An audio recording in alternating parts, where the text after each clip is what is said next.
360 of Uncensored. I am your host, Keith Andrew, and welcome to Uncensored. Today I have a very special guest. It's Michael Eldridge. I just want to say thank you for being a guest on my talk show. Hey, thank you for asking me. Now, for people who want to know what Uncensored is my way to show people that even with a learning disability, I can still overcome controversy and reach my goals in life. At the same time, turning myself into a perfect example for people out there deaf, blind, or in a wheelchair. But you should never label yourself, and you should prove to people you can still amount to something. And that's basically the whole statement I'm making in my talk show. Just prove to people you can still amount to something. Well, I mean, just so, I don't mean to start it with kissing ass, but when you sent me your request, I checked out your website and your mission, and actually, not just your mission, the way you interview. I'm an interviewer too. We'll talk more about that. I was proud to say yes. So, thanks, man. No, I appreciate it. And there's other people that say, "Oh, I think." Well, what you're saying, I think you're doing a good thing, but I'm not really interested in what you're doing. So wait, you're saying I'm doing a good thing, but you're throwing it back in my face saying you're not interested. So I kind of like, you know what the hell, I can't have it both ways. Well, you can't have. I mean, listen.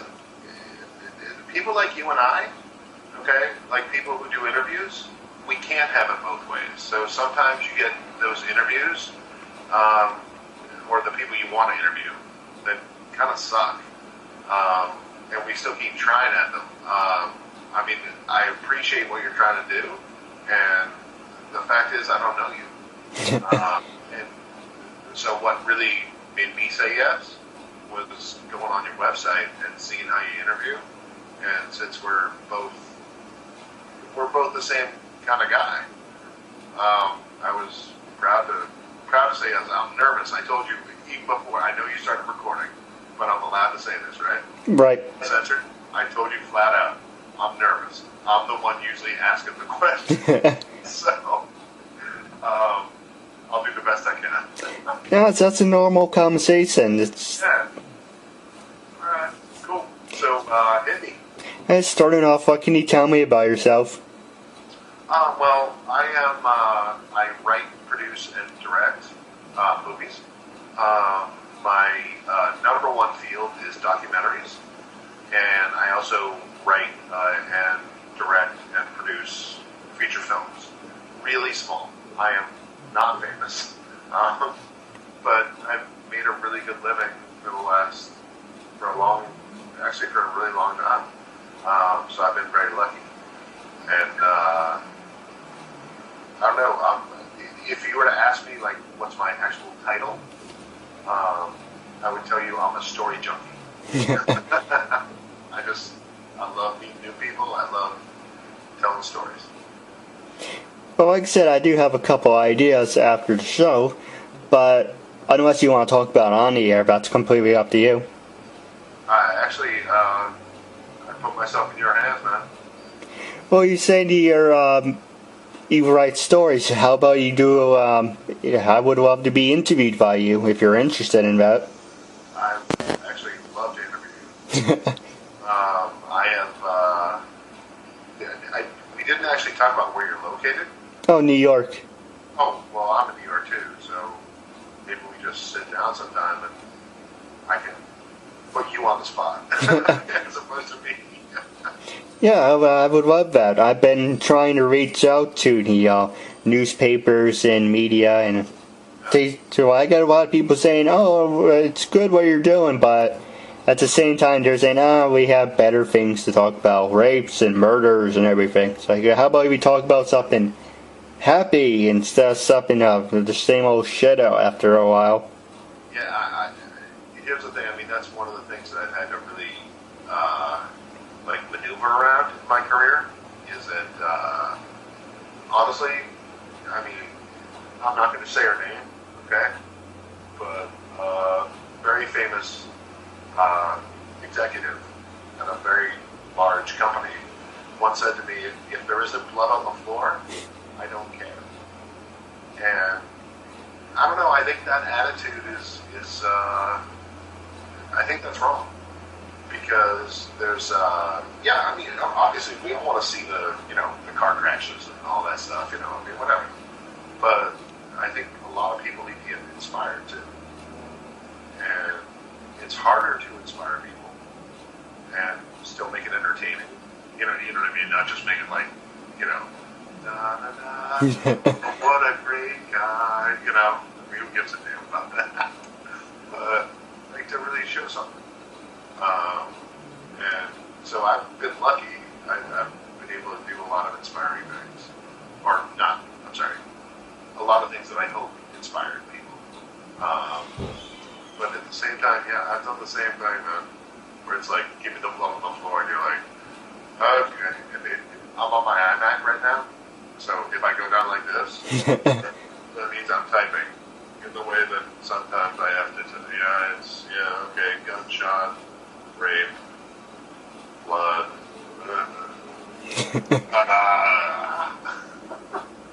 But you can't complain because you're still getting paid. Right. No, I saw on your LinkedIn that you're an owner of your own company. How did you start your own company? Actually, it was really out of necessity. I've done a lot of work, and I do a lot of work in a lot of different fields.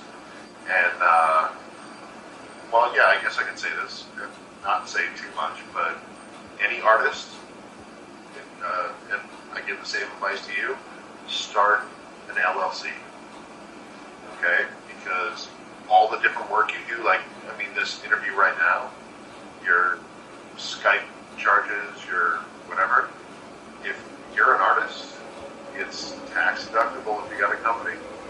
And I just had too many things to do.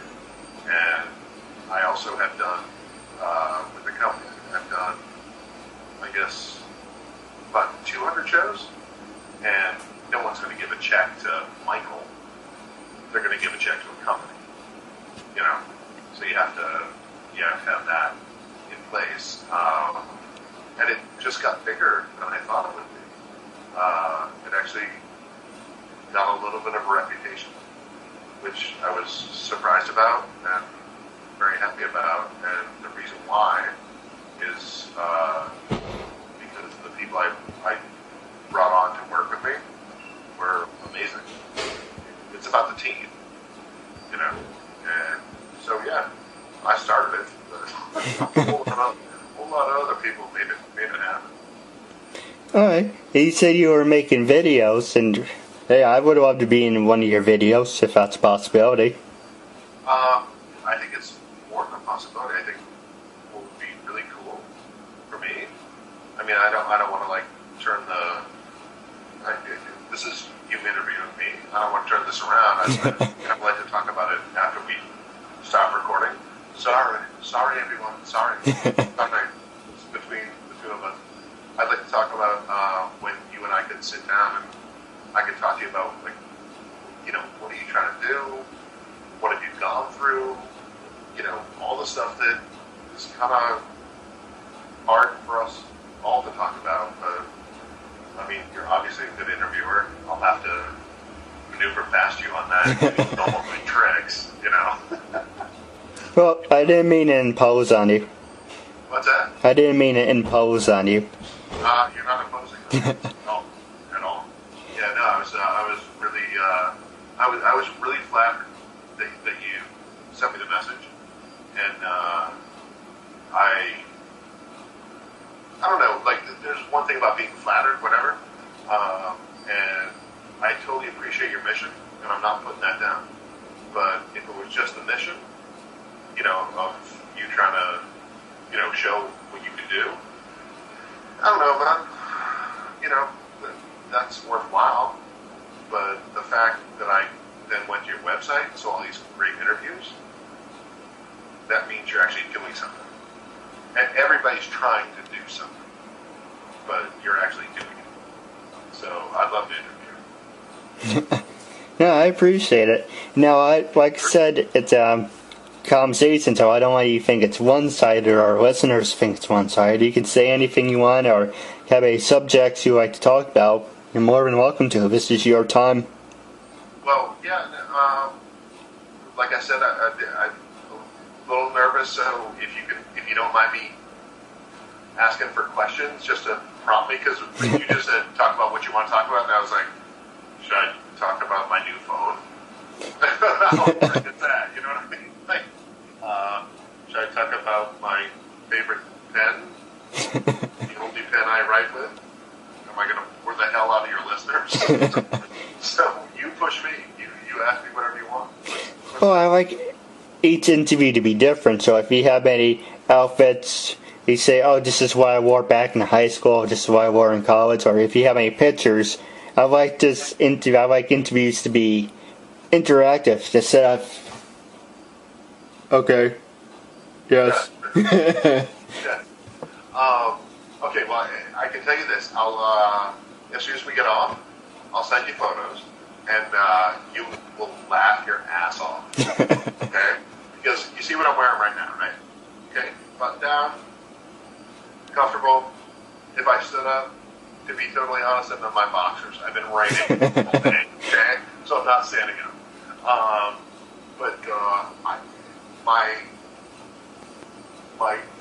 My sister once told me that my style has not changed in 20 years. And it's basically a button down, either really comfy cargo shorts, so you can put all your stuff in, whatever, or jeans. And then I have two really nice suits that I invented, I invested in. I invested in the suits.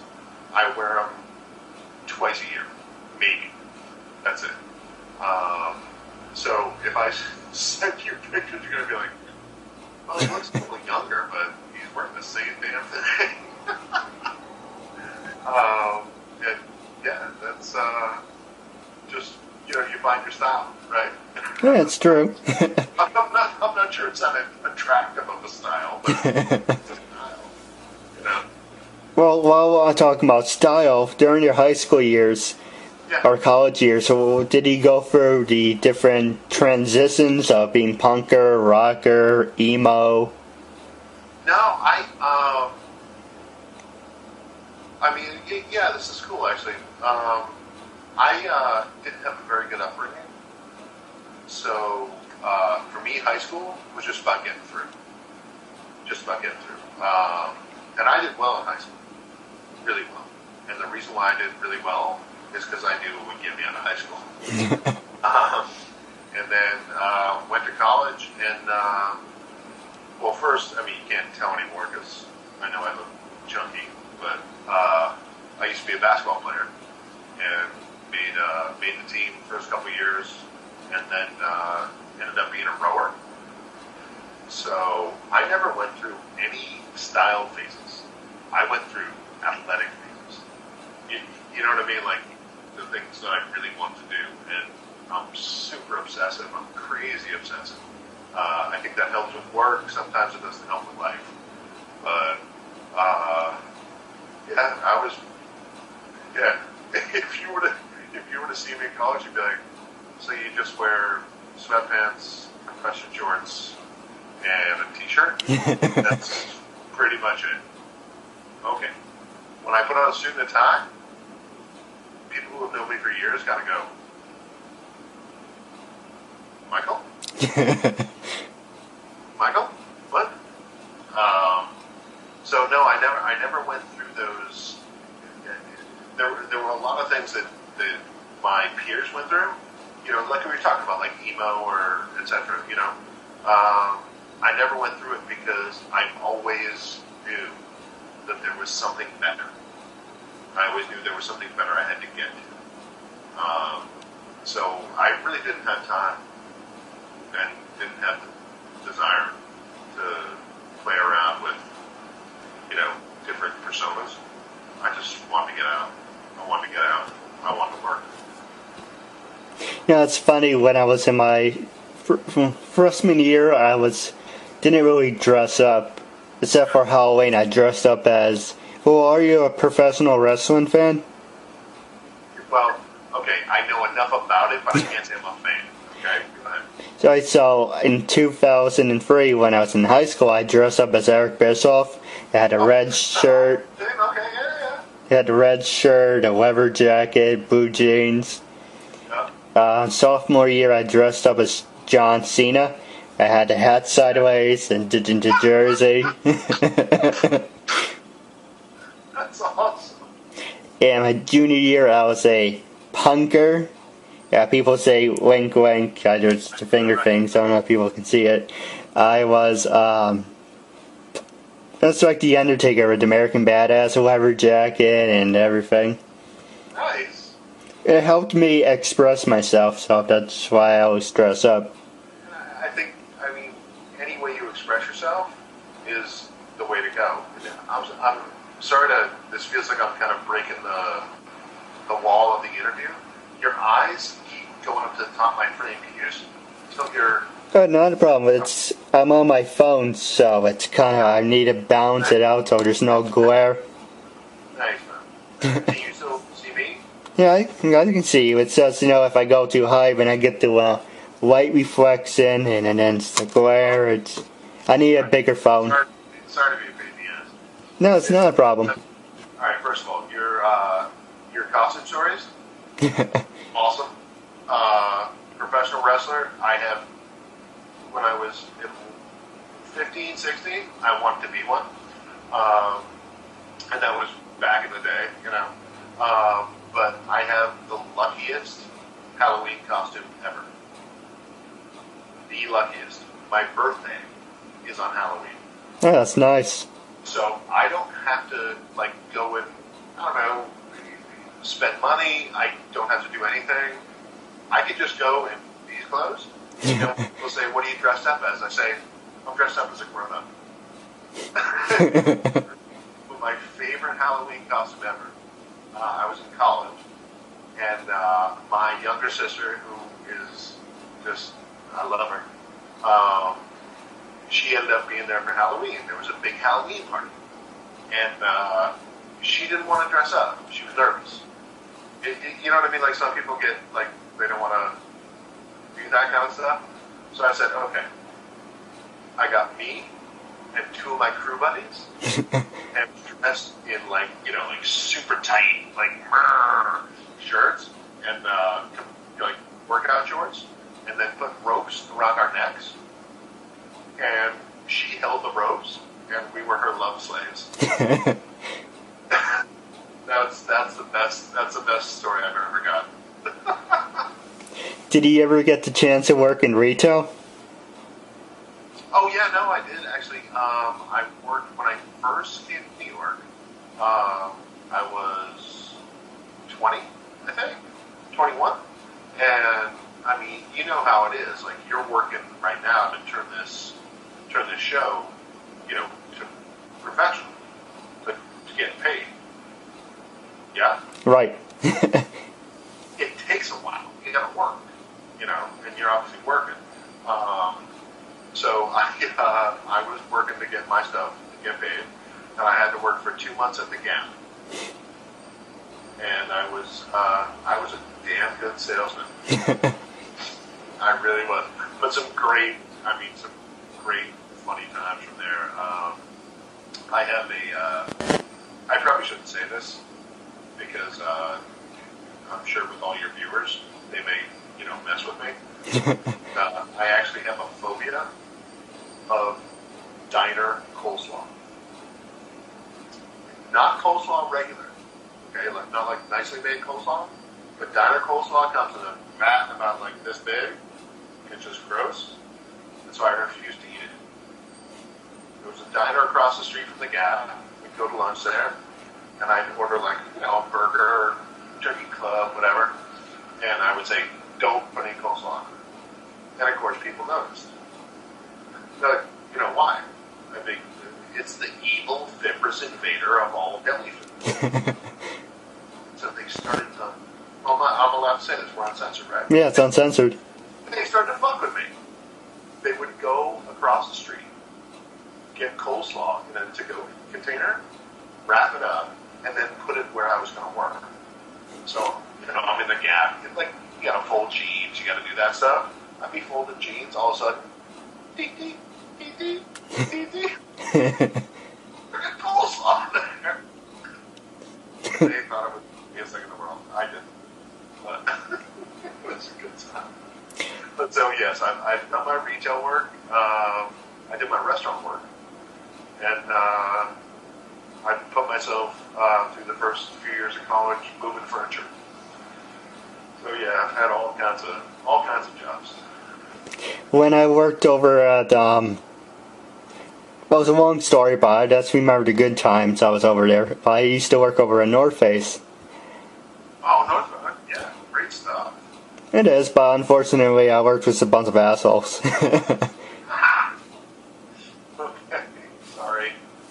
That's fine. And one of the times I was on break, I wanted to show off. I had the John Cena spinner belt. At the time, they had the W that you spin around in the center of the belt. So, yeah. No, I remember that. And I came in, it was underneath my jacket, and I ripped my jacket open and said, "The champ is here!" And the other time we had a store meeting, and I came in dressed as Vince McMahon. I came in with the power strut. Nice. I gotta say, that guy has the best power strut ever. He really does. If I could mimic that, I would probably be a lot cooler. I mean, I'm just not cool, but I'd at least have a little bit of cool to me. Well, do you have any funny drinking stories? I have one. I don't really drink, but... Okay, well, at this point, I don't drink as much anymore, but back in my bad boy days, yes. So I'll tell you my funniest and strangest and I guess sauciest drinking story. I was 24, 25. I was out on New Year's Eve. And I was on the Upper West Side back when the Upper West Side was fun, not just a whole bunch of, and I was in my cups, man. I'm Irish, but after a certain amount, I'm in my cups. This gorgeous woman came out of the subway when I was gonna go home after New Year's had already come and gone. It was about 2 in the morning, and I said hi. And she said hi back, just nice enough for me to think that I could say something else. And I said, "How you doing?" She said, "Okay." And then asked me how I was doing. I said, and I lied. I said, "I'm not doing that good. I didn't get kissed on New Year's." And she was drunk too. We kissed, and I woke up in Jersey about 2 days later. A great lady. Never seen her again, but got a good time. Do you ever, the story I have is, I don't know, I used to drink just to impress people. I don't do that shit anymore. That was stupidity on my part. We went there on Fridays. Yeah, I had something called black licorice. I don't know exactly what that is, but it's a shot, but it's black licorice. And then I had like Sam Adams, and I was like, "Oh, it's fine. This is good. Try some of this, try some of that." And I was like, "Okay." And I was hanging out with my coworkers. It's like, "Okay, time to go." I was like, "Oh, okay. Do we have to go?" "Yeah, we have to go." I got up, and it just fucking hit me out. Holy sh! Oh no! And I was walking out like this. You didn't stand up drunk, right? No, because when you're on the bar stool and you have a few, it still feels okay because you're in one place. And all of a sudden you stand up and the world goes, yeah. So we're walking out and the people are like, "Have a nice night." I was like, "Yeah, have a nice burger." And I posted along to people in front of me and say, "Yo, man, what's your problem?" And I run on the side and I'm like, Oh no, you threw it up. And I was upset. My stomach was on fire. I started to cry like a little bitch. Oh. Honestly, can I tell you something? Sure. Don't say that phrase, because a little bitch, okay? You were a man, fucked up, okay? You were crying like a little bitch. A man, fucked up. That's it. It making it more fucked up. I was outside the window where people. It's funny, but it's disgusting. I was outside the window where people are eating food. So I was. You're outside the window.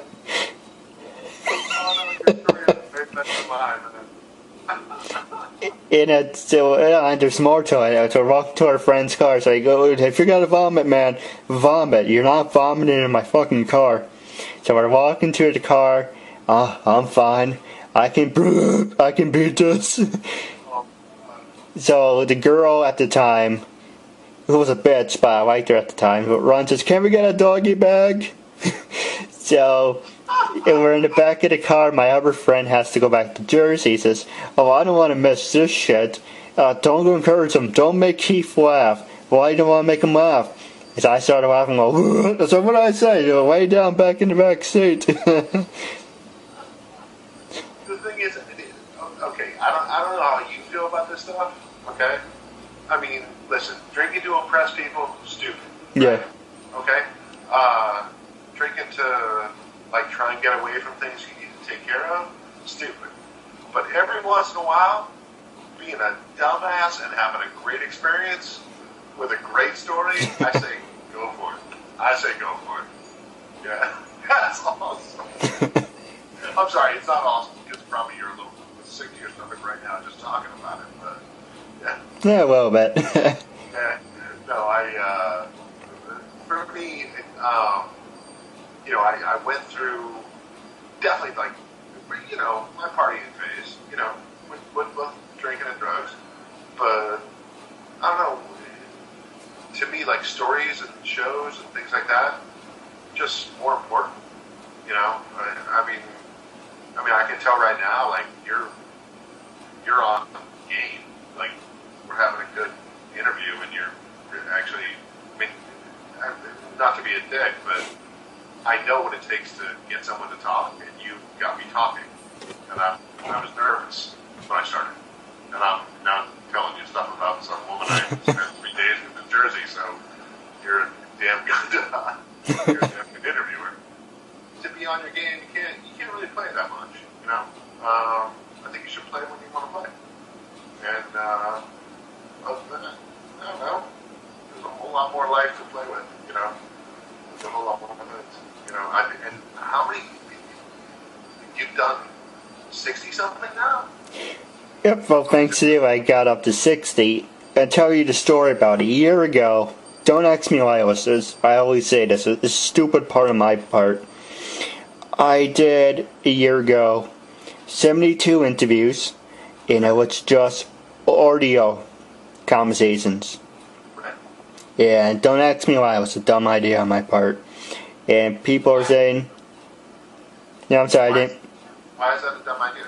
Because it was just an audio. It's just a blank screen. It's audio, and who wants to listen to it? Unless you're driving somewhere, you want to listen to it. Okay, well, seriously? I mean, man, that's just the process that took you to here. You know what I mean? So, yeah, I mean, are you going to sell it? Probably not. I mean, you're right. It's audio. Okay, but it got you here. So, I don't know. I'm not much of one for calling things stupid to get you to this place. So, anyway, sorry. Don't mean to bust your balls, so I'm just saying. No, that's fine. I understand. Okay. And it's always good to get positive feedback. Well, I can get to that later on. So, when at the time where people are saying, "Oh, you have a great format," this still pisses me off. And it's like, you have a great format, and you're doing this, doing that. Why aren't you as big or bigger as you are? Why don't you have sponsors? Why don't you have this? Why don't you have that? And it's like, would you like to help me with that? Or give me some ideas? No. If you can't figure it out, that's your problem. I tried talking to people about sponsors. What's your audience? What's your demographic? What is this? What is that? And I said, I have no idea. oh, we can't work with someone like that. So I said, okay, fuck it, I'm going to do it over. That's what I'm doing right now. And I came back up 60, and there's a couple interviews in between. If you look at my LinkedIn, it goes up to 67 and 62, because the people I interviewed the first time were nice enough to be guests again on my second go around. Okay. So I'm just like filling in the gaps. Right. And I don't know, there's a 40% female audience, because I do a lot of fan-made Jumbo Book parodies. That's for fun. Yeah. So there's a 15% young audience, and I think there's like a 30% guy audience. And so I came up as themes. And if you want, I can tell you about it. Well, okay, yeah. But the themes are like, for the summer, I'm just going to work the second time around with the people I know now. The summer theme is supposed to be from May, June, July, August, was supposed to be a beach theme, for the girls that wear their bikinis or outfits to get the guys interested, because I don't have a guy audience. Right. So I'm thinking, how am I going to get the guys interested? And at the same time, I was like, how about we do something else so it doesn't sound like I'm sexist? Well, September will be baseball season. October would be Halloween, so every interview in October would be people in their Halloween outfits. I better be on October. I better be on Halloween. That's all I'm saying. No, I'm looking forward to it. It's my birthday. I'm just saying. I make sure I get you something nice. Can't be anything. Just put it back on. Listen, can I tell you something serious? Yeah, sure. I think all the theme ideas, you're thinking the right way, okay? But to really get a show to sell, you've got to have good people on, but you have to have a great person in front of it. And I think that, all right, listen, it would be total bullshit for me to say that you're definitely a great person to be in front of a show, because I've only talked to you for 20 minutes. So what the hell do I know, right? But interviewing you and talking more, don't chase demographics. Don't chase shit that you don't know is going to work. What you want to do is chase the stuff that you feel good about, because in the end, okay, say for example, all right, I don't know, I'm not rich, okay, but say I can give you $100,000, okay, and say do your show, but you gotta have, I don't know, you seem like a nice guy, you gotta have naked boobs, and totally be misogynist to women, and you also have to have jerks for guys on your shows. Would you really want that money, man? You'd want the money, sure. But at the end of it, when it's all spent, you wouldn't feel good. You and I both know. What people like you and I have to do is we have to find the way to create the show we want to create and still get paid. And sometimes, listen, the pay ain't great. Sometimes the pay, I've had, some really good paydays. But I've also had shows that didn't pay me a damn thing that I'm more proud of than anything I can tell you. So I would say, for you and I, we just need to talk about what you really want. And then we go sell that. And selling is all about making them say yes. Actually, no, I'm sorry, it's two things. Making them say yes. And the second rule, that is the absolute rule, you cannot hear the word no. No means next. And listen, we're allowed to talk like this, and I'd appreciate it. I gotta get off, but let's talk tomorrow. Okay? Alright, well, wrapping up, do you have anything you want to say to your fans and listeners? Okay, so I should do, sorry. Can you answer that one again? I'll do it right. Sorry. Alright, well, wrapping up, do you... Okay. Well, look okay first. Hold on. Alright, go ahead. Wrapping up the talk show, do you have anything you want to say to your fans and listeners? Well, to the listeners,